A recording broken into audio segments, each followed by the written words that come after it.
we're all supposed to be here, right? Yeah, I got it all. The guys with me, the with me. All right, again, welcome. Thanks for coming back. I wish there were more, but we can't make them come, right? So what this session is, it's called Hitting. What's the problem? All right, so what we're going to do is we're going to open this up. This is sponsored by Miken and Easton. All right, great bat company. Alan may tell us a little bit if you do have a question on bats. You know, what's the difference? What's going on? Maybe what's the history of this? Alan is our bat geek. He's on the research and development team, and Mario maybe as well with the Easton side. And Worth and Miken were together, and now Easton has joined the crowd, and we're underneath Rawlings, and we're underneath Major League Baseball. So it's a nice little pyramid, and what the companies are doing now is they're sharing technology. So if you get a Miken glove later, there's a good chance it's got some Rawlings technology in it, because Rawlings makes a great glove. And then the same thing with the bats. What they're doing is merging all of their technology and developing some pretty good equipment across the board. So if that's a question here in the near future, you're more than welcome to add that. Mostly we're here to talk about hitting, all right? Remember, there is no stupid question, all right? So don't feel that you're gonna ask a question and we're all gonna laugh at you. You ought to know the answer to that. No, that's not why we're here, okay? But what we might do is, you're gonna ask the question and everyone else is gonna learn from that answer. All right, so it may not be something that's on the top of your mind and the question that you want to ask, but again, you can gain some knowledge and learn a bit about. I'm not going to do all the talking. I'm going to lean on these guys as well. You're tired of hearing from me, all right? I'm going to be the facilitator, but whoever has an answer to the question is going to jump in and give you their opinion. And then if we have a drill or something that you can do to get you some repetitions to make you better at what the problem is, we're going to offer that to you as well, okay? So anybody want to ask the first question? Mostly hitting stuff, all right? And again, go ahead, fire away, and we're going to repeat it loud enough so everybody at home or whoever watches the video later will know what the question is. Yes, sir. So I hit all fields, but when I sometimes try to go to right, anything that can help with not looking at shoulder. That's a great question. One of the most, the question is, when I go to opposite field, I tend to dip a little bit and fly out, okay? It's a great question, and it is a common flaw that happens when we try to go the other way, all right? Anybody want to take that? I'm thinking maybe they will do the ball diagram, Bob, to get an idea.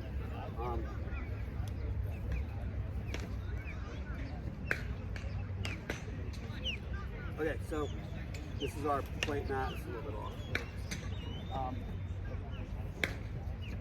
This is what I call the impact zone. The box right here, where this is where we need to make impact, hit the ball out in front of us in order to get our maximum momentum of rotation and lateral movement in. To answer your question, what happens a lot of times, and what this is I'm going to draw a line right here, and I'm going to draw a line right here. Okay, so now we've broken up the plate into 3 different spots. Okay? And when we do that, I'm gonna go forward a little bit and come back to your initial question. What we're doing is, how many times have we heard, oh, hit it where it's pitched? We've all heard that, right? Do people really know what they're talking about when they say hit it where it's pitched?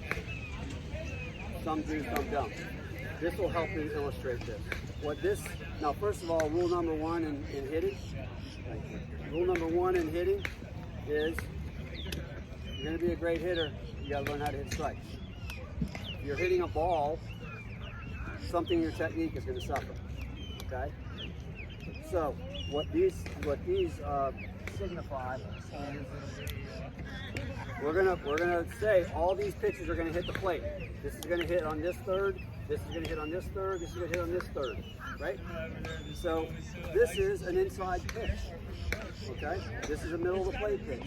This is an outside pitch.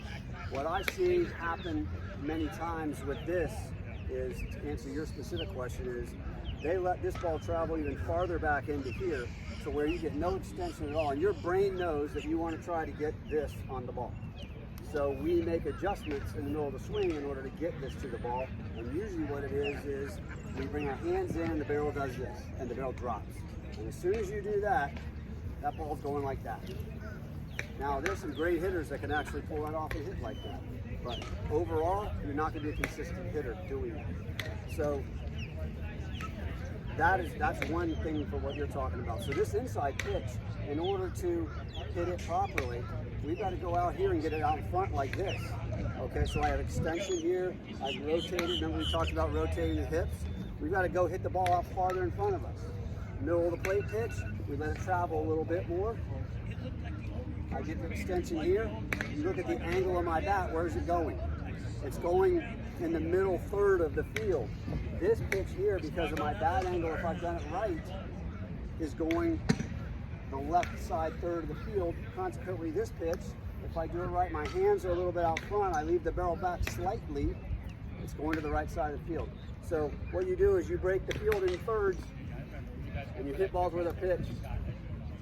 But typically what you're talking about is letting a ball travel too far to where we can't get to that barrel where it should be, and then you get tied up and the hands come in and the barrel and the swing ends up looking like this. So what it is, usually it's a timing. It could be that you're trying to force a pitch, or it could be that you're letting the ball travel.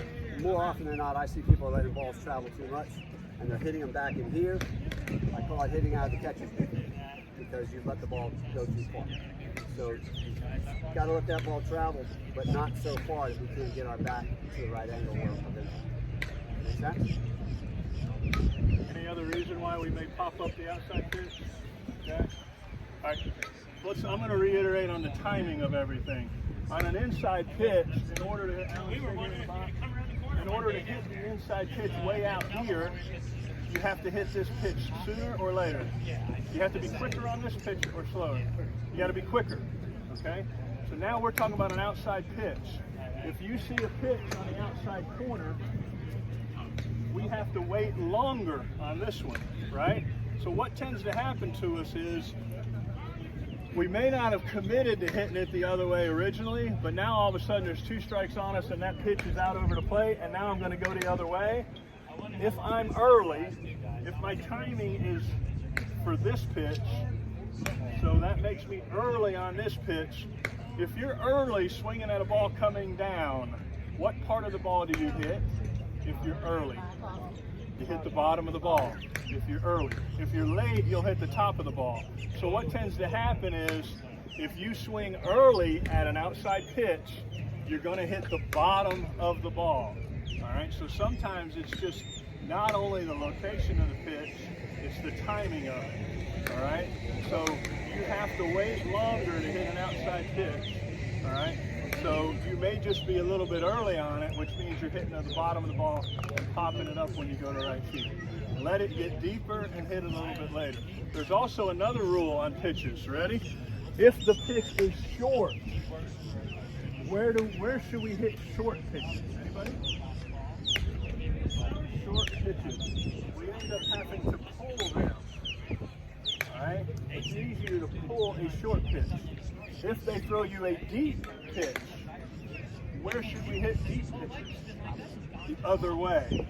Alright? That's not a fixed rule, but it's definitely, if you try to hit this short pitch and hit it to right field, it's very hard to get down underneath and inside of that.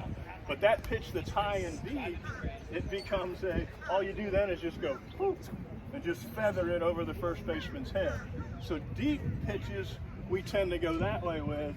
Short pitches, we tend to have to pull. Even if we weren't trying, we all get caught in that situation, 2 strikes, and that baby's about to hit somewhere around here, and we go get it. That's that pitch we're probably going to pull. All right? So knowing that, and all of a sudden they throw you a deep one, and you try to go the other way, that could be other reason why you pop up going to right field. Okay? So great question, and it is a common thing. Pull, pull, pull, we're good, but we go the other way, we end up popping it up. It could just be you're not letting it get deep enough, you're a little early on it. All right? Great question. So to add what you all just heard from Bob and Alan, when you approach an at-bat, as you can see, based upon what they're giving you, a recurring theme is about pitch selection, understanding what happens. Like, has anyone ever played pool? Just the concept. When you want to make you shoot and try to hit an object ball, you understand, okay, if I'm trying to go for a ball in a corner pocket, you understand the concept of an angle, right? You hit the ball, it has a certain reaction. It's the same with softball. So conceptually, the same thing that Bob was just saying, when you talk about early pitchers, people who pitch, if they notice someone has a tendency to be early or pull the ball all the time, they'll throw the ball outside, because trying to pull an outside pitch is the equivalent of what Bob was just talking about. You're being too early. Now you hit the bottom half of the ball, and either you pop it up or you roll over and one hop right to the middle of the infield. So pitch selection is absolutely paramount in everything you do, and that's why batting practice is so important. I am not a fan and a believer of just because it's batting practice, you swing at everything. You hack away. You'll have people that will go out there and think that no matter what it is, if you got a bad BP partner, someone who isn't pitching you strikes, it's not your fault that you're not swinging at it, because you'll build bad you'll build bad habits. You'll build bad habits with that, right? So take BP with a purpose. Work on things. Understand what you can do with certain pitches based upon what these gentlemen are telling you, because they're extremely knowledgeable in the game. Each one of them plays at a very high level and consistently does so. So what you're hearing, remember it. Take those mental notes. Ask these questions, and then take what you learn and implement it, because we will then follow you, because we'll see. We remember all your faces. And once you go over to the live pitching tunnel, or even over here, we're going to see if you actually are using what we told you to execute to have a good at-bat or a good round of BP. So keep that in mind. Don't just whack away. Come up to the plate with something in mind. To that point, what's a good number of So, did everyone hear the question? He said, what's a good number of BP pitches to take? I really think that individually depends on the people, the person who's taking that round. Your energy level. Once your form starts to fail, I think that's when you've probably gone too far. So that's not a number. That's more your individual conditioning, right? Your individual conditioning will tell you. Like when you all were on lunch and we were just rotating through, Lulu said to me, he said, "Are you getting tired?" Because mechanically, I started not looking as sound as I should have at the plate, and those are factors that involve. You have to notice that actually. Right. Yes. Yeah, you do. I mean, a general rule of thumb, I usually don't take more than 20 swings at a time.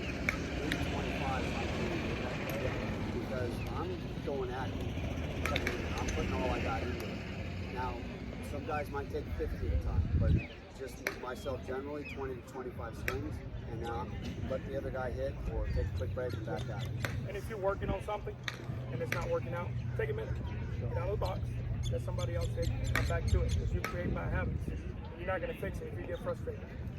Never works. Trust me. I've done it. Yeah, it's always nice to have a second person in there with you. You get your 20, let them get 20.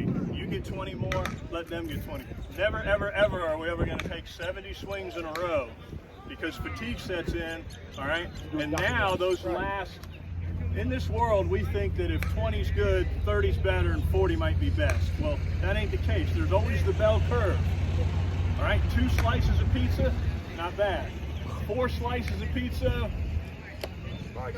6 slices of pizza, blah. All right, so anything in excess is bad for you. So just because 40 swings is good, it doesn't mean 80 is going to be better, because sooner or later you're going to be on the backside of that bell curve, and now you're reinforcing bad habits, because now your hands have dropped a little bit more and a little bit more and a little bit more, all right, because your hands are tired, your bat is slow, now you're not doing yourself any good. So don't be He-Man out there, I hit 3 bags of balls today. That doesn't make you a better hitter. All right, we all know that there's a certain number. Let's get to the top of that bell curve and quit. All right, don't start coming down the backside of that bell curve. Everybody understand that? So know your limits. I take BP once a week. That's all I need.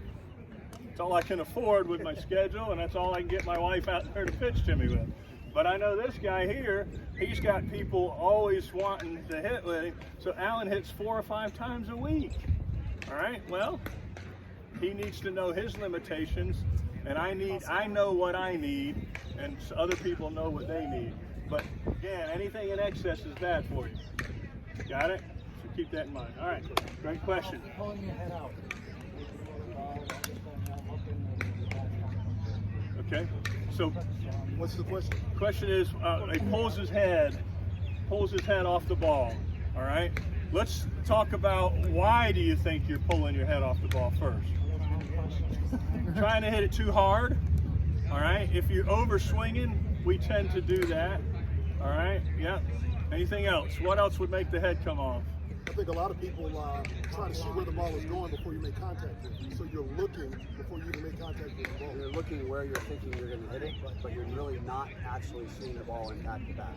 I work with individuals, and I will tell you that 70% of people do that.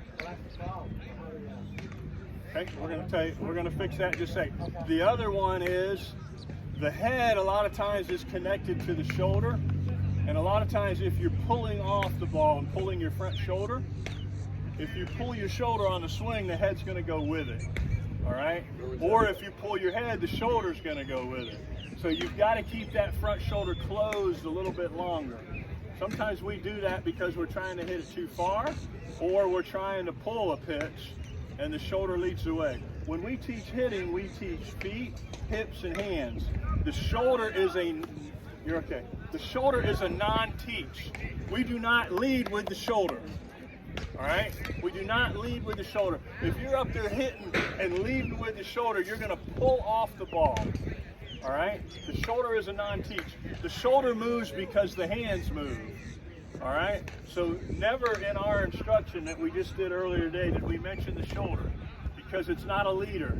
The shoulder is a follower. It gets out of the way because of the hands. All right? So one thing we could do is put a glove on your head. All right? Where'd my glove go? I thought we might need it. Anytime we add something, it's called a proprioceptor. Anytime we add something to the mix, anytime we add something to the mix, oh, now I feel something on my head. So if I put my head, now when I get in here, you see me moving around, I look like a mummy. But anyway, this would help you, all right? Now I want to go ahead and hit that ball. The glove on my head is going to help me keep my head still, all right? So this adds a little bit of feeling to it. So now I'm going to tend to keep my head still. Alan Tanner is one of the best at keeping his head on the ball. Tiger Woods did it. You need to be over here learning some of this. Perfect response. Perfect response. Tiger Woods takes a little bit of, there's times when he'll get in there and you'll see him hit and he'll keep his head right there. We do what we call no peak batting practice, where we'll ask you to hit and don't look and see where it went. I'll do a soft toss drill where after you hit it, I'll put some numbers down, 1, 2, or 3. So now on the soft toss, you're hitting, oh, that's a 1. So there are some drills that you can do to add to keep your head down, all right? And Alan, we just talked about somebody about it. When we're hitting, our chin should start over our front shoulder, and when we're done, our chin should finish over our back shoulder. If your chin's over here and not on your back shoulder, you probably pulled your head. And if you pulled your head, you pulled your front shoulder. So we call it a frozen head. You got to keep your head still. Why? Because our eyes are there, and our eyes are important because they're taking in the data. So we've got to keep our eyes still, no matter what. Any of you guys ever see the movie The Exorcist? Spin your head around, right? Anybody hear The Exorcist? Well, I always ask when I find people that have that issue, I always say that to them, and they go no, and I say, well, then you can't hit like that. And the other thing to further even simplify it and even make it even more so is what Bob showed you, the no peak drill. When you're swinging, you're tracking the ball. That's where you should finish, like that. And I always tell everybody, you got plenty of time to find out where the ball is when you're running down the first baseline, right?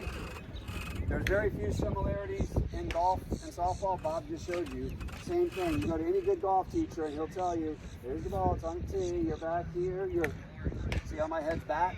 Ball's gone. The other thing, if your head goes like this, like Bob said, if this shoulder goes with it, it's gonna mess up your timing, number one. But if you think about it, this eye here, if you're a right-handed hitter, is over there. You really are only seeing the ball with one eye. Because your head's gone, this eye's over here, you're kind of glancing at the ball. You're really not watching the ball impact the bat. Very good. So the idea there is to discipline yourself where you are physically seeing the ball hit the bat. It sounds so elementary, but if you look really good at batting practice and focus on that, you might realize, oh, I haven't really been doing that. Of course, the ball's coming in underhand. We have eye-hand coordination. You're going to hit the ball, probably every time, even if you don't do that. But are you going to be what we call a good ball striker? Probably not. You're not going to hit the hard line drive that you're looking for all the time. You're not going to hit the ball in the gap that we're looking for. You're going to be, we'll hit balls. But if you work on that by itself, I guarantee you'll find you'll start hitting balls more consistently as part. We used to mess with our baseball players one practice. Another coach and I, we did a leather or lace drill where we took some swings, and coach would ask me, did you hit leather or did you hit lace? And which meaning, did you make contact here or did you happen to hit some lace? So we did a round of batting practice like that. He'd throw it and I'd hit it and it was leather. And he'd say, you're right, that's good. And then, so we do about 5 pitches in a row, and he would claim that I was right on every one. There was no freaking way that he could prove whether I hit leather or lace. So we had him going. We had him convinced that I was right. Yes, how did you know that? Well, that's just keeping your eye on the ball as long as you can and so on and so forth. But that's several things you can do. Glove on the head, finger toss drill, all right? Chin goes from shoulder to shoulder. Those are all ways of fixing that problem right there. And hitting off a tee is a very, very good tool because you really want to, one of the things I do when I hit off a tee is I'll take the ball and literally face the label out, facing me, where I'm literally reading the label as I'm hitting. And then I'll stand here, watch my head, boom. See how this reinforces it? Every time. A lot of what you've heard from the instructors is critical to remember. They're teaching you little things, right? Little things that build what you all know. You've all heard the phrase muscle memory. Because what happens is if you keep doing these things over and over, it becomes second nature. You don't even realize you're doing it. So it may feel uncomfortable. Like in the first session, for those of you that may have been here, when you heard Bob talk about, you heard him talk about lining. You have 2 sets of knuckles. You have your punching knuckles and your door knocking knuckles. And he said, for this session, he wanted to see everyone do the best they could to line up the door knockers if they're slightly off. But he didn't want to see that sort of death grip thing going on. These little things, if you put them all together, right? Take the knob to the ball. You probably have heard Bob talk about that, or if you haven't, you will. The knob to the ball, lining up your door knockers, keeping your head down, watch that contact all the way through. Those little things, they may feel uncomfortable, but if you do them, if you keep doing it to where they become repetitious and muscle memory, you will see improvements in your execution, guaranteed. I'm willing to stake that right now. If you do that, if you work through the point of discomfort and get to the point of executing the things that they're telling you consistently, you will see improvement and you will be more consistent as a ball striker offensively. And that's the key, right? It's slow pitch softball, right? Nobody's throwing the ball 80, 90 miles an hour at you. So it's your job to get up to the plate and be a hard out every time. And the things that they're teaching you, if you put them to work and execute them consistently, I guarantee you, your game will improve. Guaranteed. Good. Awesome. Great question. All right, next question. Follow up on the first thing, tee placement for the inside-outside pitch, and how high? Okay. Alan just showed you the contact area. Let's go ahead and spin it around this way as if we were out there. Did everyone also hear his question? Did everyone hear the question? Tee placement, how high, based upon whatever work you're doing? All right. the greatest thing about the tee and tee work is you can control the variables. You can work on a low and inside pitch. You can work on an up, high and inside pitch. You can work on a pitch that's low and away. You can set the variables and control the variables with a tee. It's great. You get out there and ask your BP pitcher, all right, I want it up and in. We're going to be there all day before we can get 20 up and in swings. So the tee is wonderful. If you have a weakness, a hole in your swing, you can work on it, all right? And you can work on it by placing it. Alan already showed you the location, the contact area, inside, middle, and away. So what you want to do is you take your tee and put it to where you're working. If I want to work on pulling the ball, I'm going to put it out in front on the inside part of the mat, all right? Height. In softball, we usually make contact in softball from the hip to the shoulder, which is totally different than in baseball. In baseball, where do they usually make contact? Between the knee and the hip. Anything above the hip in baseball is supposedly a ball, all right? So baseball swing and a softball swing are totally different, all because of where the pitch is coming. So in softball, we need to work on hitting pitches from our hip to our shoulder. Luckily, these GTs are high enough that we can go as high as we need to. If you don't have a tee that extends like that, get you a bucket. Get you a bucket to put underneath it and then put your regular tee. The milk crate works too. So if I want to work on pulling the ball down the left field line, I'm going to stand here as wherever I would as if this is my board, okay, or the plate. For an inside pitch, the tee is out in front a lot more. So now I set the tee out in front, I stand in my spot, and now I can work on pulling the ball. All right, so now as I go, I'm going to get to that pitch. I'm taking my knob to the pitcher, creating my swing plane, and then my top hand is going to take my barrel to the ball. All right, so on the inside pitch, the barrel is going to get there before the hands, and I'm going to pull that pitch. So here it comes, and I'm going to pull it. All right, I can do 8, 10, 15 of those in a row if pulling the ball is my weakness. All right, so now we can do it again. I can keep the height. Now again, I'm either trying to hit, on purpose, I'm trying to hit it in the air or on the ground. So I want you to go a step further. Don't just pull it, but I want you to pull it either in the air or pull it on the ground. So let's say this one, I want to hit a ground ball down the third base line. All right, and I happen to choose a high pitch. I guess that's high, I don't know. So now I'm going to work on hitting the ground ball down the third base line. Contact area is out in front. Pinky knob is still going to go.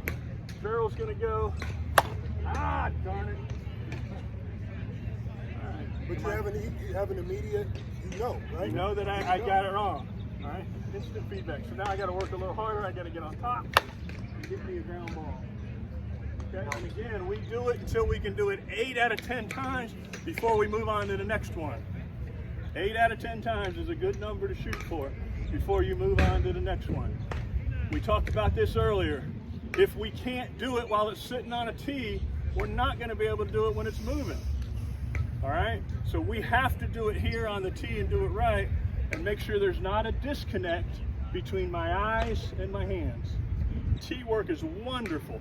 Now let's say I want to go, I'm a pull hitter. How many dead pull hitters do we have here? Where's my guy, which we were just talking in the break? He said, oh, I pull. They swing everybody over to the left side of the field. What should I do? Hit it to the right side of the field. All right? Well, how do I do that? Well, let's do some tee work. So where would I put my tee here, class? Outside. And then how far back do I need to let it travel? Do I put it back here? Over the board? No. All right. We already learned here at camp this week that we want to let it get me what we wanted to get out there. Now, along these lines, I'm going to get out of the way. What Bob was illustrating, notice how he had the inside pitch. He had the tee set out here in front of him.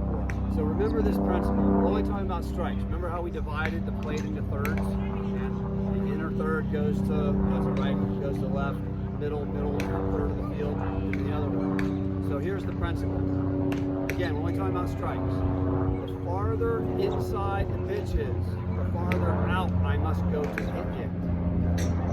Okay? The farther I must go out here and be aggressive to hit it. Now he's going to illustrate to you how to hit backside. So that is the one where, here's our inside pitch. This is where I'm hitting the inside pitch. This is where I'm hitting the middle pitch. And this is where I'm hitting the backside pitch. Do you understand? So it's a timing thing of you first recognizing where that pitch is going to land and then disciplining yourself to get the barrel to the ball at the right time. Do you understand? Make sense? All right, so here's a double tee drill. Now I've got an outside tee set up, I've got an inside tee set up. All right, I'm going to stand in the same spot that I did just a minute ago to hit this pitch. All right? If I'm trying to go to right field because nobody's over there, the first thing I'm going to do is what when I get in the box? I'm going to back off the plate a little bit. What does that do for me? Makes everything an outside. It makes everything an outside pitch. That's the coolest thing about the boards and the worst thing as a pitcher. All right, I got Stillwell playing shortstop telling me, make him pull, make him pull. Stillwell, the freaking guy's out of the box over here. How am I going to make him pull? You know? So as a hitter, you're in charge by where you stand in the box. They don't call people out of the batter's box much anymore, except in Vegas. All right? That Field of Dreams, because the box is painted there. Just because it's painted there, now all of a sudden they're going to make us call it as an umpire. But anyway, as a hitter, you can get the pitch you want in softball. At least in our world of senior ball, because See how it changes the dynamics of, remember how we had the plate in the thirds? But Bob, by standing away from backing it, off, it changes the whole dynamics of everything is now outer half. Do you understand how that works? Now, we don't want to like telegraph it. Like if I normally stand like this, okay, the picture's there, I don't want to do this. Okay, now I'm basically telling him I'm going over there. But I can step back 5 or 6 inches and change the whole dynamics of this. See how that goes together? Okay. But if you do that, the pitcher's not going to see that. The pitcher's not Well, you can't get far enough away where you still can't reach that. All right. You want to back off. When I move around in the box, I'll never move more than a shoe length. I'll never go drastically. I won't go a whole shoe. Okay. 4 inches is all you need. When I cheat, if I get up there and look around and they're giving me the backside, I'll go about 3 inches. Okay, that way I can still reach that one. You're right, you don't want to go too far because then I'm going to try to hit the outside corner of the board, and the only way you can hit it from here would be to dive in, and that's not the swing we want. So you don't want to over exaggerate it. Anything in excess is bad, remember, but usually we can do it by moving, you know, this now is everything's inside, and then this one now everything's outside. So you're also not telegraphing it to the defense. You know, And even if that, there's still nothing they can do about it. Right. When you change your stride between these two pitches. I'm going to show you right now. I'm going to hit both of these with the same stride, all right, and starting at the same spot in the box, all right? So here it comes. It's as easy as this. In order for me to hit that pitch, all right, I'm still going to step straight. I'm still going to take my knob to the pitcher. The only thing that changes now is my top hand actually goes here. And because I'm here at contact, the hands led the way, the bat angle is going to cause that ball to go to right field. All right, so here I am in my nice comfortable position. Here comes the pitch. I may cheat a little bit because I recognize it away, but I'm not going on this drill. I'm going to step, all right, and I'm going to take that pitch and hit it over the second baseman's head. So here it comes. Uh-oh, I rolled over that. I still hit it to the right side, all right. I shouldn't have said second baseman's head, should I? I added a variable. All right, so here it comes. The pitch is away. Now I hit it over the second baseman's head, all right. In the same spot, watch this. Same thing, now it's an inside pitch, and I can still pull that from the same spot in the batter's box that I was, all right? My right hand controls the barrel of that ball, all right? So staying close, this is a double T drill. Nothing changes except how my hands work. Here it comes, boom, same pitch inside, boom, all right? I've noticed a change in the front foot. Unconsciously I did it, didn't I? slight step. Well, remember how Bob said you don't give up anything more than half of a foot? That's the same thing. Like if that guy throws on that outside half where you backed off the plate a little bit, you might find that you go slightly in. We don't want to do this because we learned that this hip is critical. This hip can't rotate if you do that. And if you do this, your bat's going to be back here all the time, and that's probably what you're experiencing. Now, if you're going to reach that outside pitch because it's right in the corner, yes, you might end up doing this. But remember, our objective is to go right to the pitcher every time with that front foot, right? But you might remember what Bob said: half a foot. You don't move in the box more than half of your foot. You don't stride more than half your foot. You never give that up. So that outside pitch, you might slightly go here. The inside pitch, if we have to turn on quickly, you might slightly go here. But most of the time, you should be seeing that front foot going straight out front, just like that. Now, a lot of the times I want you to, I just said that the hitter is totally in control, all right? And a hitter can get an inside pitch if he wants, an outside pitch if he wants, a short pitch if he wants. What if you like hitting shorter pitches? Where would you stand? You stand back here. Because now he's trying to hit that board, and you like the short pitch, you would stand back here a little bit. If you like the pitch up here around your letters, you would go here. Now, I think in Lewis's world, some of these pitchers, sometimes we have to adjust because of the pitcher's strength. All right? You get a guy that's throwing it flat, got a little bit of pace on it, all right? Now you as a hitter may have to adjust because of him, all right? Is that true? So we're not always in control. I think in the senior world we are because the 6 to 12 foot arc, but you Triple S players, you need to sometimes figure out what that guy's strength is, all right? And move around according to his strength so he can't get you out with his best pitch. All right, so that might be if he's throwing it flat and fast, Lewis, where would you go in the box? I'm in the front. You like the front no matter what, anytime? No, not all the time. If I got a pitcher like Travis Clark, he like floats off the back. Not even, like 4 or 5 inches. So a lot of that, now they play the same people, they play the same people over and over again, so they learn that. But you, if you're playing, I'm from Florida, I'm playing a team from Minnesota, I may not know Eric's tendencies of pitching.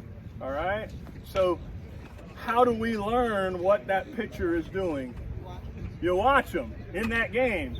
So when we're on deck, we have to pay attention, and we have to see if that pitcher has a pitch that's his strength. It could be a knuckleball, it could be a church league spinner, all right, it could be a flat one. You have to pay attention and watch and see what that guy's doing, and sometimes you may have to adjust to him. You're not always in charge is what I'm saying, okay? Sometimes you have to adjust to the pitcher. If you're a lady, you're going backside, that ball slices back.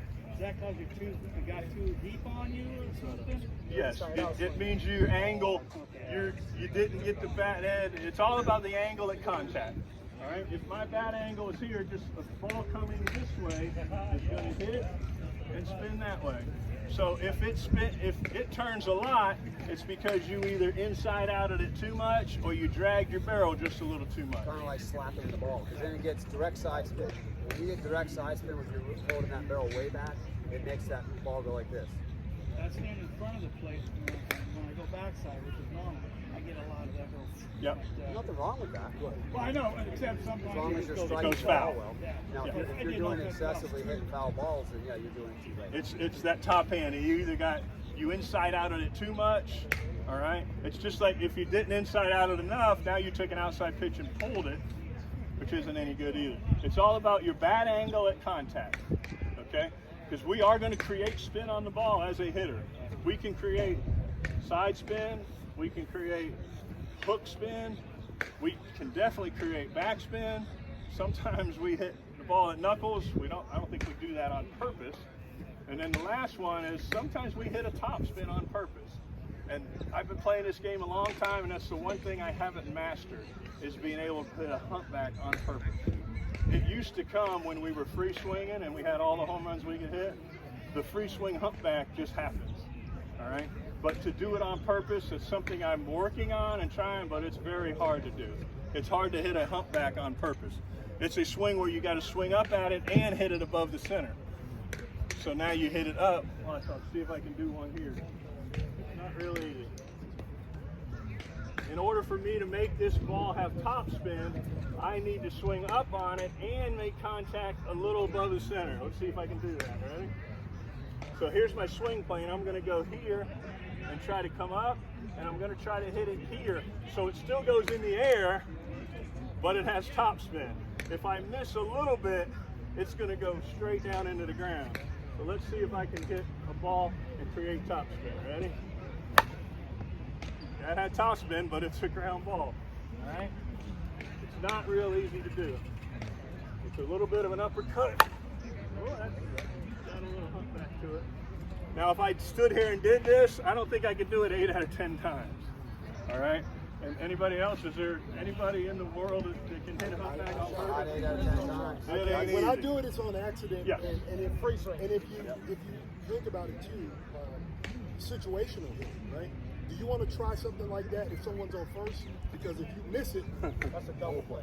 You're double play. That's really, that's even a way of advanced pro skill deal. There's not many people that I know that can call that out and do it consistently. Hitting the topspin on command is one of the toughest. Let's just get us to hit line drive. All right, let's go. Anything else? Burning questions? Yes, sir. So I cut the ball a lot, but I struggle with the low ones when I cut it. Any All right, tips? so in order to, the question is, he likes cutting the ball, which means creating what? Backspin. Is that a good thing? Heck yeah. But he struggles with the low one. All right, so let's do this. In order to create backspin, we have to hit it where? Above the center, in the center, or below the center? Below the center. It is a rule that we tend to hit what we see. We tend to hit what we see. If we swing at high pitches, what part of the ball do we see mostly? The bottom of the ball. If it's up here, we see the bottom of the ball. We tend to hit the part of the ball we see. All right? Now you're trying to hit a low pitch and hit the bottom of the ball. That ain't easy to do. I'm trying to avoid that pitch, but Sometimes with 2 strikes, you have to hit it. Yep. All right? I would say quit trying to cut the low one and just go ahead and hit that thing as hard as you can on the face and hit a one-hopper through it or turn it into just a regular line drive. It's difficult to hit the bottom of the ball when the ball is way down here. Yep. Where do you It is. stand on the plate? That goes back to where it depends where the pitch is. Like I'm probably like just behind the plate. I'll I mean, if that's a weakness of yours, like Bob was saying, move up on. yeah, it depends on the pitch. Yeah. yeah, Depends watch on the pitcher, but you might be able to. If you're in front of that plate, Yeah. that ball is short, most likely it's not going to be a strike. If you got to go down here to get it, Yeah. it's not So going to be a strike. you're playing USSSA, right? Yeah. Okay, so if you're here, Yep. okay, and that pitch is, and you're having to go like this and trying to cut that Yeah. ball, that ball probably is not a strike because it's going to hit the plate. Yeah. Okay? Sure. So you shouldn't even be swinging at that Yep. pitch. Okay? Agreed. You're probably trying to create hitting. Remember how I said, anytime that you're hitting a ball, something in your technique suffers. Yeah. So you're probably swinging at a ball. Or now, if you're standing back in here on the plate Yep. and you're getting that happen a lot, up in here, Yep. then like Lewis said, Step up. go up 4 inches. Okay, I just changed the dynamic of the plate. Because we have to watch what the pitcher's doing too. Yep. Even in U-Trip. Lewis and I were just talking a little bit. I really noticed last year watching them how the umpires at their level, at the major level, Yep. are starting to allow a little bit more arc. The ball's landing back in here as strikes. They're calling that 8 and 9 foot pitch in U-Trip now, where before it was all, So you might have to adjust a little bit according to the pitcher and to the umpire as well. But from what it sounds like is you're probably swinging at balls. Fair enough. It's just protecting the plate. And Yeah, you have to protect You have the to plate. protect. You don't got want 2 to strike strikes and he unlooking. throws you that Yeah. pitch. You got to get Yeah. it. But like Bob said, in that situation, then let's not try to cut it. Let's just get down to it and see if we can get a line drive cut to the infield. Thank you. All right, another question. All right, I want to share two of the most popular drills that I know that I think will benefit every single one of us. Okay? The first one's called the fence drill. I think it's the most important drill that we can be doing, especially after what we just taught you earlier about getting your hips through and making contact out in front. Right? That seems to be a theme that we've talked a lot about today, right? We want to make contact with the ball out in front. We have to turn our hips from here to here, quarter of a turn. The fence drill is the best drill going. All right, Alan, can you bring that screen over here? I'm going to use the screen in front of the video here. Yep, heads up, Mario. Yeah. Gotta hurry before they start. Put it right here, please. I once went to a Yankee spring training game several years ago in Tampa.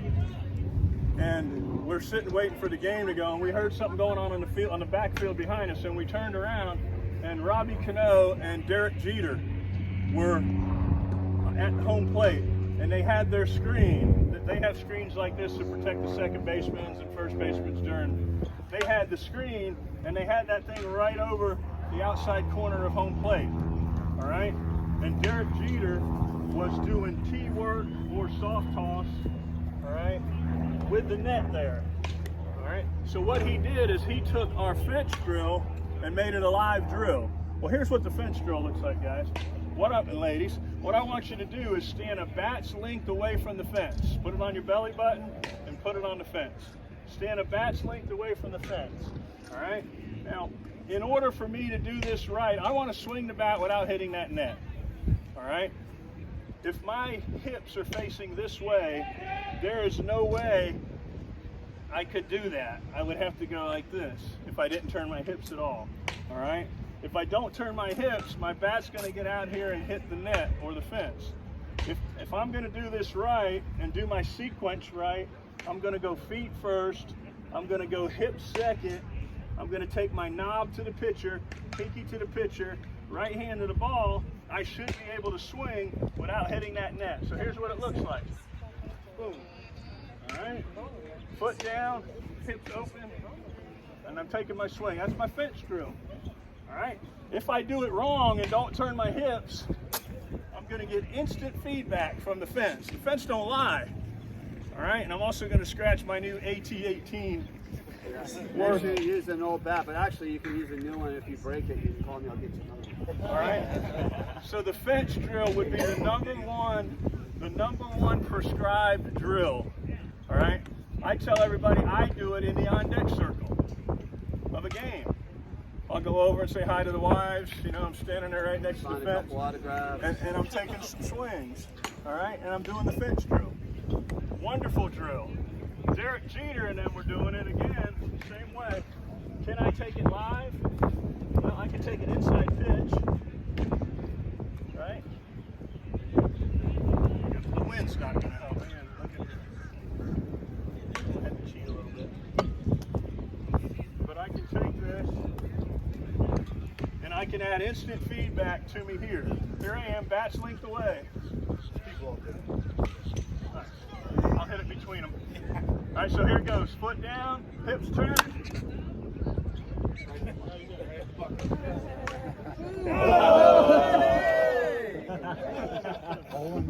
Better stop now, Bob. All right, so there's my fence drill. In order to do it right, Remember the William Tell Apple drill? so here I am. He made me do it one time when I stood there and he hit, and I was standing. Yeah, right Alan, here. trust me. So I ought to be able to get to that pitch without a problem, and I'm only a bat's length away. All right, so here it comes, and I'm going to take that, pull it down the line. All right, thank you. But anyway, Jeter and them were doing it, and they were actually soft tossing. All right, and Derek Jeter's going to be in the Hall of Fame, and he was an inside-out master. He kept his hands inside the ball better than anybody. All right, and it was cool to see him actually working on something like that, where he could keep his hands inside the ball. So anyway, great drill. I highly recommend it. And you don't have to buy any special equipment. All right, you can use a fence, you can use a screen, or you can use a teammate. You can use a teammate that really, really trusts you. 2:45 game, please report. Reds on first, Blues on third. Thank you. Pull it down the line, like if you want to. Yeah, grab this, Alan. It's not only a pull drill, though, okay? It's actually it just reinforces getting your hips. It reinforces the sequence. Feet, hips, hands. All right? If you don't turn the hips, you're going to end up hitting that fence. All right? The second most prescribed drill, Alan, can you do rapid fire? Have you seen me do it? Yep, you give me a picture. I'm Oh, you don't want to do favoring my hand. All right, rapid fire. This is my favorite of all time. Let me do it shadow first. Let me show you what this looks like. We talked about the major muscle group in rotating earlier. If you were here, you'll know the answer. The obliques. The obliques are very important for hitters. That's these muscles in our sides. All right, I highly recommend you get a medicine ball and start a routine, all right, of medicine ball work. There's another on a pulley rack if you're at a gym where you have a pulley rack with pulleys. Set that pulley right at waist high. Grab here. Turn. And turn. And don't forget to do the other side too, even if you want to do both sides. Balance. All right, but a medicine ball routine, there's several different exercises you can do with a medicine ball. All right, make sure you're doing, as a right-handed hitter, I'm rotating right to left. Make sure you're doing mostly right to left, but you still got to do some left to rights as well because you want to keep balance. Is there a way to do it a picture there instead of going to the gym? Sure. I thought that was softball. You have to have the big picture though, not the small one. All right, so here's a drill that works the obliques. It's called rapid fire. What I'm going to do is I'm going to take 6 swings in a row. All right, I'm going to do it right now without hitting a ball. All right, I'm favoring a little high ankle sprain here, so bear with me. But what this looks like is I'm going to actually swing and swing it back. I'm going to swing again, swing it back. Swing again and swing it back. Look at my rhythm over my feet. Notice my back toe. What am I doing? Spinning on my back toe. All right. I'm moving to my front foot, but not moving through my front foot.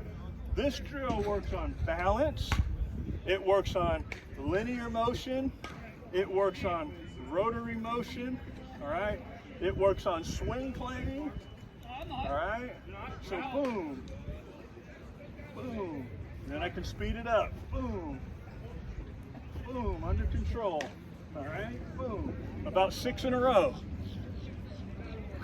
Once I do that a few times, you ready to try it? What I'm going to do is a little soft toss with Alan. I'm going to get 6 balls out. He's going to hit 6 in a row. Soft toss, ladies and gentlemen, we do from out in front of our hitter. All right, the trick here is I'm going to throw it into his contact area. What if I throw it over the plate? I'm going to hit him with it. I'll be wearing it, won't I? All right, I need 6, sorry. So I'm going to throw it out in front. Go ahead and do 3 in a row. 1, bring it back. 2, good balance. Give me a little bit of linear, good. What I don't want to see you cheat and go over the top and get your hands back. Show them what I mean. Swing, go over. Oh, you mean go around like this? Yeah, some people want to cheat and do that. I want you to use the obliques. Obliques this way, obliques that way, good. And get a good rhythm going, all right? Let's see if he can do it. We're going to go 6 in a row. Ready? 1. Nice rhythm. 2, 3, 4, 5, and 6. All right, 5 out of 6 ain't bad. All right? So that was pretty dang good. All right, so we're go ahead and see if you can. We'll do it this way. 6, give me 6.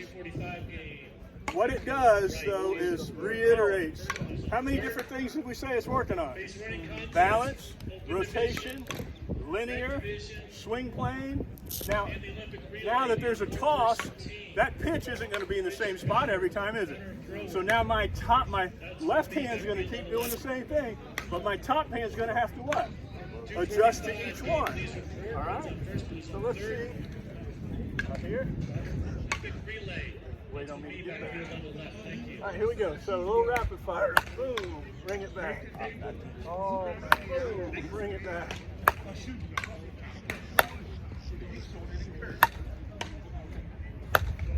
Okay. You do 2 or 3 sets of those. First of all, you're gonna be out of breath. We get the cardio going. All right. Now, what major muscle group we're stimulating, right? And we're working on several different aspects of our swing. That rapid fire drill is the second most prescribed soft toss drill that I would ever recommend. Okay? Everybody understand with that one? All right, any other questions? How are we doing on time? Any other questions? do have a problem with lunging. Lunging at the ball. Walking over now. It's for whatever reason in my head, I always feel like I gotta reach for it. Okay. And then of course when I drop it off. Great. How many anybody else lunge after the ball? All right, so we just talked about the science of that. What kind of motion is that? Linear motion. All right, so she's doing a little too much linear and less rotary. All right, so we're going to tell you how to fix that. Yes, sir. We've got about 5 minutes until the 245 open Beautiful. game and the base running contest and Olympic relay with me back there. All right, beautiful. Base running and Olympic relay. Releasing your dominant hand too early when you swing.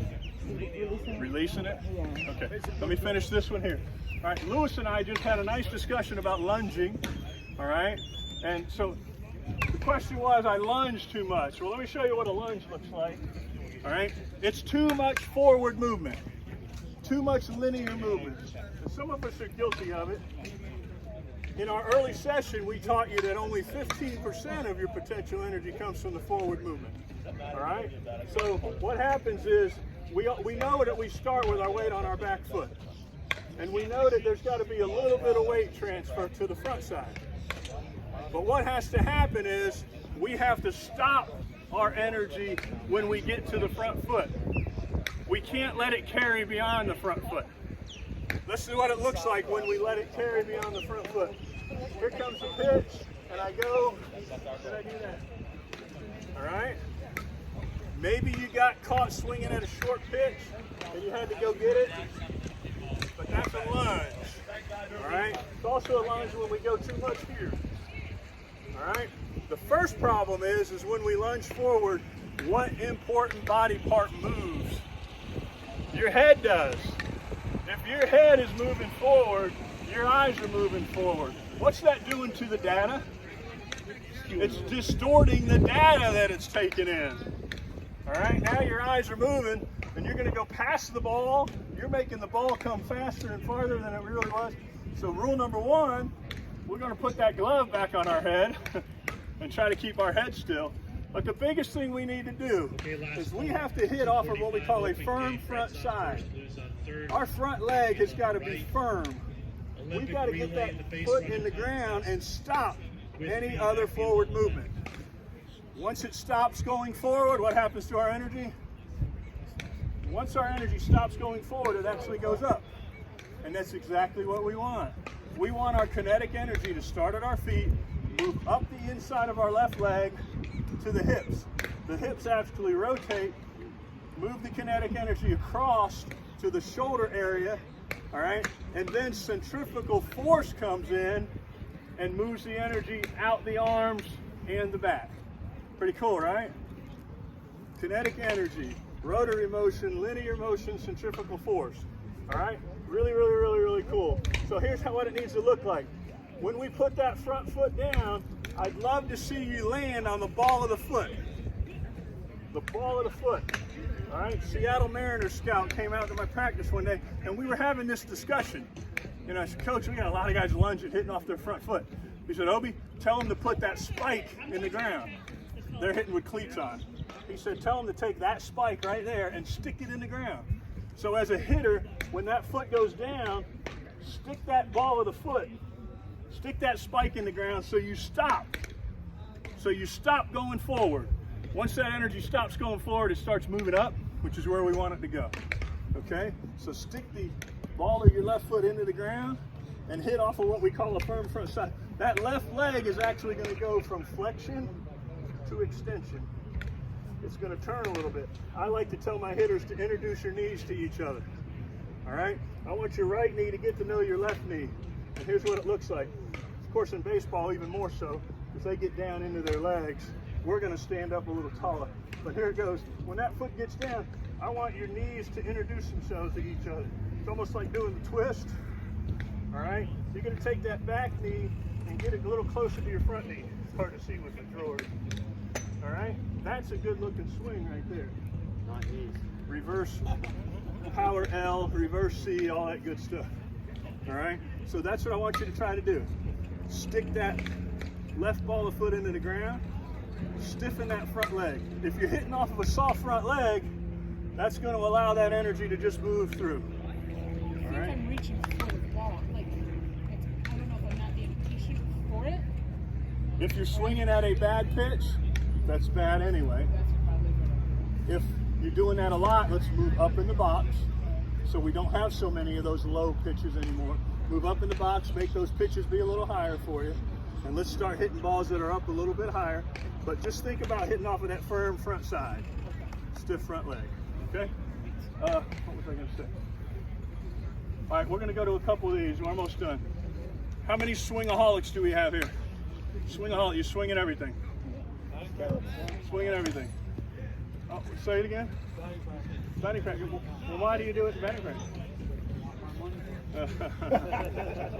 All right. Well, then you deserve to be a swingaholic then. All right. Here's what we have to do in batting practice: hit strikes, take balls, be patient. All right. Alan Tanner and I have had this discussion before. I like to put a mat down or a plate. All right. And if I don't think it's a strike, I want to let it land, and I want to make sure it doesn't hit the board. All right, Alan and I have had this discussion. Alan likes to take the bad pitches and tap them back to me. All right, so we've had this discussion. I said, Alan, I don't know if that was a strike. Oh, he knows. Oh, it was a ball. It was a ball. I said I'll let you know when it's a strike. Yeah, but if you're a swingaholic, and guys, it's important to know the strike zone. Every pitch is hittable in softball, but they're not all drivable. You've got to learn the strike zone. The only way to learn it is to take bad pitches and make sure they were bad. I like to call it out in my head before it even lands. Short, deep, inside. I'm processing it while it's in the air. So I'll call it out loud before it gets there, so I know that I was right or not. All right? So if you're a swingaholic, that's one of the things I would do, is be a little more picky. All right? Another thing that we like to talk about is, I've done a little bit of research on this field here. How many of you face 5-man infield? Raise your hand. All right, good. All right, so I want you to look. Let's look at this field right here. All right? From this back corner, third base line, end of the clay, to that back corner, give me a distance. What do you think? I'll tell you, I did it on Google Maps. 150 feet. All right? 150 feet from here to there. How many infielders are covering that 150 feet? 5-man infield and a pitcher. You got 6 guys, girls, protecting 150 feet. All right? I'm no genius, but now let's look to this outfield. Ready? From foul pole to foul pole, how far? 430. 430 feet. Foul pole to foul pole. How many guys? 3. What do I want to do? Do I want to hit a ground ball? Or do I want to hit the damn ball in the air? What do I want to do? In the gap. I got 3 people protecting 450 feet. Gaps and lines. I'm no genius. I want to get the ball in the air. How do I get the ball in the air? How do I get it in the air? Hit the bottom. I hit below the center. Do I swing up at it? No. Please don't say yes. No, I don't swing up at it. I hit a little below the center to cut it, to get backspin, to get it in the air. All right? 3 people, Lewis, did you know that? 450 feet. 3 damn guys. Now, they're a little faster than the fat guys that we have on the corners here and the pitcher. I understand that. They're pretty quick. But I'm going to play the odds, play the percentages. I've got a line I can shoot for. I got 2 gaps I can shoot for. All right, I'll never shoot for that right field line. That's out of play for me. But I have at least 3 targets I can go for. So understand, look around, and then practice hitting the ball in the air. Practice it. How do you do it? Concentrate a little bit more on the bottom of the ball.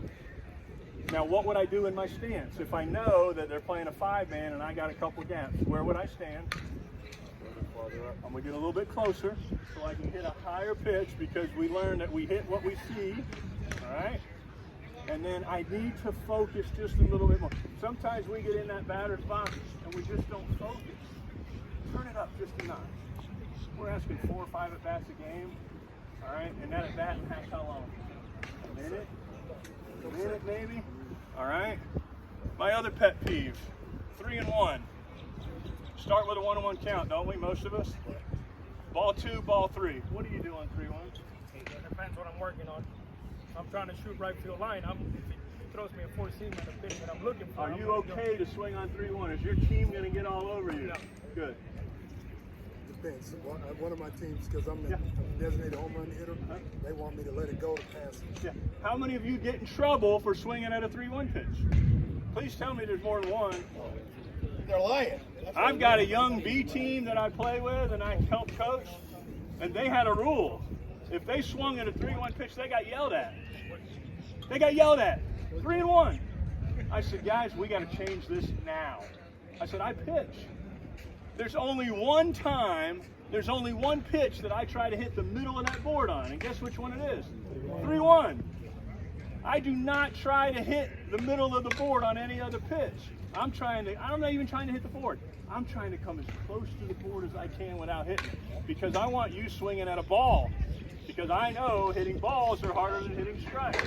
I'm a genius. All right? So stop taking the 3-1 pitch. I'm throwing you a biscuit on 3-1. But it's got to be a culture that you have with your team. Because if you make it out on 3-1, God forbid, they get all over you. And that should not be right. Because we all know hitting with 2 strikes sucks. All right? I used to have a major league batting average deal. All right? And the major league batting average on 2-1 or 2-0 was 350, 360. And then anything that had a 2 at the end with 2 strikes was in the 100s. All right? So they had it charted out. Hitting with 2 strikes is not as easy. We all know that. We're scared. We don't want to. Nobody wants to strike out looking. Lost you 50 or 75 points, I guarantee you. So we tend to protect a little bit more. And we tend to swing at some bad pitches with 2 strikes. All right. So get rid of that 3-1 fallacy that you must take it. Now I'm guilty too. I'll move way up and stand there and do something stupid to try to draw ball 4. All right, and then boom, and now I got to get back here and regroup. Now all of a sudden it's 3-2. Advantage pitcher again. All right, so please try to get rid of that 3-1 thing, but make it a culture in your whole team, because 2-strike hitting is a whole lot different than 1-strike hitting. Okay, so a little friendly advice for you there. All right, any other questions? We're gonna let you go. All right, I do have some handouts for this. All right, it talks about the 10 most common diseases: fly ballitis, ground ballitis, swingaholics, all that good stuff. So stick around. I'll give you a piece of paper that talks about some of that stuff. And then again, keep working at this game. It's a great game. Please take what we taught with today and put this with you out there. This was a little advanced, but I think some of you are ready to ask those kind of questions and get on with it. All right, it's a great game. Keep playing this game. We're all not perfect. Okay, we're never going to hit 1,000. We do make outs. We got to accept those outs. But let's keep working on the game. It's not as hard as we think it is. All right, let's not make it any harder. All right. Thank you, coaches, for your expertise. Thank you guys for coming out. Don't forget what we said, though. Now we're going to go watch you swing live and see if you actually paid attention. Okay. I got paperwork right here. I stayed up really late last night typing all this up.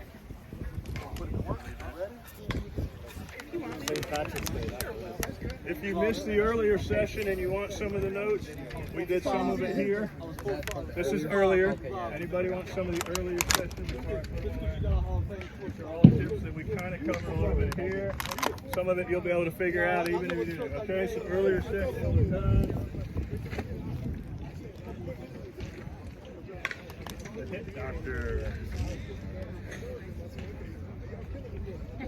All right, this talks about our 10 diagnoses. It's 2 pages.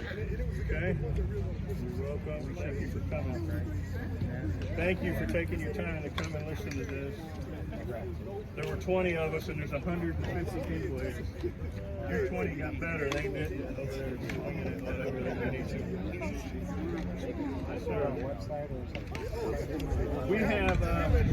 We have a lot of videos. This one might get up on it. It's called Senior Softball Center. YouTube.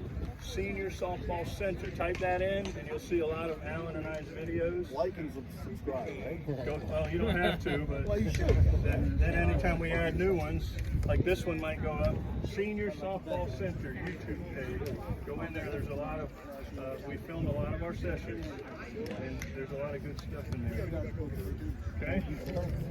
What's the name of it? Two of you.